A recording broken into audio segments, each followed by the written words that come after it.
Now, a woman has shared her experience of living alone and how it wasn't quite everything that she expected it to be. She said she'd always wanted to do it, viewing it as the greatest symbol of adulthood, but that she found it a lot harder and scarier than she imagined. So is it a really important thing to learn to live on your own? And, I mean, Janet, I'm amazed that you're the one who didn't live on your own until your late 40s. Yes, that's true, because I ran away from home when I was 19 or 20, 19, I think. Moved in with a boyfriend in a shared flat where we had our own room. And then within a year, we got our own flat, just the two of us. We did get a lodger for a bit, but then we managed to scrape together the money and bought a house with a massive mortgage together. And then I moved from one husband, like, seamlessly to the next, the next, with a few boyfriends, long-running boyfriends, kind of. It was just like serial monogamy. I mean, one went out, one came in, but, you know, yeah, basically I didn't live by myself until I was about 49. Is that because you didn't want to live on your own? Probably, but I didn't really recognise it. And then when I was 49 and I realised I was living by myself, I went a little bit mad. And it was almost like I went back to being like 18 or 19. I went out and did all sorts of unsuitable things, and then I married a complete disaster, which is a bloke I met at a party, the kind of thing that if your teenage daughter said she was going to do, you go, no, bad idea.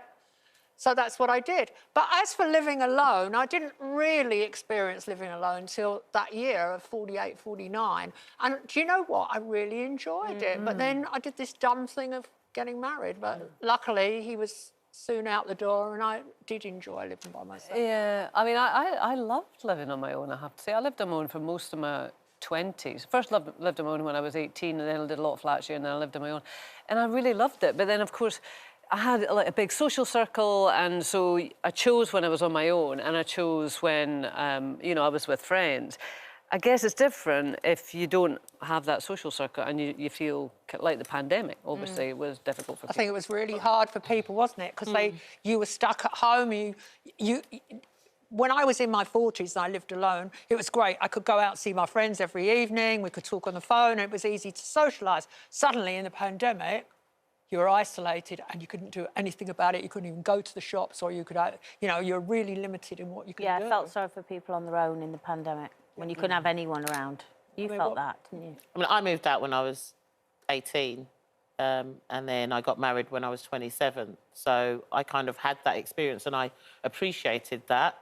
I appreciated what my family had gone through, because I don't think you appreciate the cost of living and the bills and this, that and the other until you do move out for your own. You just think it just all grows on trees, and then you're like, what? I've got to pay for this electricity. I've got to pay for this water. I thought it was all included into everything, and that was a big wake-up call for me. So I really do value those years that I had on my own. But now, as you say, the isolation period, it really sort of I thought to myself, oh no, I don't really want to be on my own, because I had to be on my own rather than had a choice. Yeah, I think when you're younger, it's a learning experience. You're getting independence. You say, you know, you have to go buy a washing machine, you have to go buy an iron, all these kind of mundane things. But as you get older, you have a choice one way or another. But mind you, with some blokes, you have to do that anyway. You might be living with a man, or you might be living with a partner, but actually you are choosing the washing machine. You are choosing, you know, all that stuff anyway. So, you know, just being with someone doesn't just with the wrong men.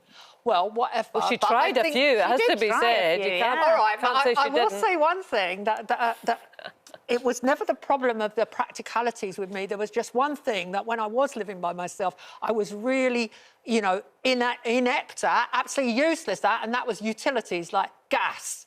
What happens if there's a gas leak? Water, what happens if it leaks? And as for electricity, I mean, honestly, till I was in my 30s, I thought you had to keep the plugs in all the time because it'd leak out somehow. Yeah. And my father was an electrical engineer. And I always thought she was the intelligent one on the panel.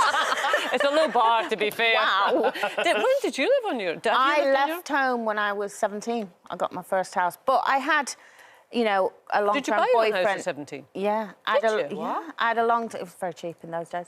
I had a long-term boyfriend at that stage, then I met Shane and got married and all that. So I'd never really had a massively long period on my own till after, really, me and Ray got divorced. And then I had you know, a good 3 or 4. I've had 3 or 4 years on my own, and I've absolutely loved it, I have to say. And I think it's made me more aware now that if you know, if someone ends up living with me again, it will really be because I want them to, and it will enhance my life. Not I won't have that need to. I don't feel lonely on my own. But you always have people in your house, don't you? Yeah, but I mean, not every. Well, yeah, I do. Yeah. It's actually like a youth hostel. You have to enjoy your own company before you can. Anybody else can enjoy. You have to be comfortable with yourself. Exactly. There's no point in moving someone in if you don't like yourself. If you're looking for that neediness, because you end up getting divorced 4 times. Yeah. Oh God, I used to love like I don't know, a Tuesday night, a Wednesday night at home in my own little flat, beans on toast on the couch, doing what you want, watching Coronation what you want. Street. Yeah. Exactly. Oh my God, it was eating a crumpet with blue. Yeah, but you can find a nice partner that does that as well. No, but they're chewing and they're scraping. You can share the crumpet. No. Have a bit of crumpet. You leave my crumpet alone.